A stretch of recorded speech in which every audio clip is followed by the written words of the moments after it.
کوے کی شرارت۔ ایک چڑیا اور کوا ایک ہی جنگل میں رہتے تھے۔ وہ اچھے دوست تھے اور اکثر اپنے دن ایک ساتھ گزارتے، درختوں میں اڑتے اور کھیلتے۔ ایک دن جب وہ ایک کھیت کے اوپر سے اڑ رہے تھے، چڑیا نے دیکھا کہ کھیت مزیدار بیجوں سے بھرا ہوا تھا۔ وہ فوراً زمین پر جا کر ان کو چننے لگی۔ کوے کو شرارت سوچی۔ وہ اڑ کر کھیت میں لگے ڈرونے آدمی پر جا بیٹھا اور زور زور سے کائیں کائیں کرنے لگا۔ چڑیا نے الجھن سے نظریں اٹھائیں اور سوچا، اس کا دوست اتنا شور کیوں مچا رہا ہے؟ اچانک کسان یہ سوچ کر اپنے گھر سے باہر نکل آیا کہ کھیت خطرے میں ہے، لیکن جب اس نے کوے کو دیکھا تو اسے معلوم ہوا کہ یہ صرف ایک پرندہ ہے جو چال چل رہا ہے۔ اتفاق سے کسان کی نظر چڑیا پہ نہ پڑی۔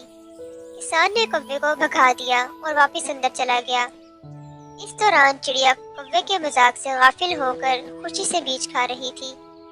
جب اس نے نظر اٹھا کر دیکھا کہ کوا چلا گیا ہے تو وہ پریشان ہونے لگی۔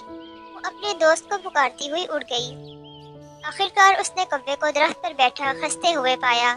چڑیا غصے میں تھی کہ اس نے اسے کھیت میں اکیلا چھوڑ دیا تھا، لیکن کوا ہنستا رہا اور اسے تنگ کرتا رہا۔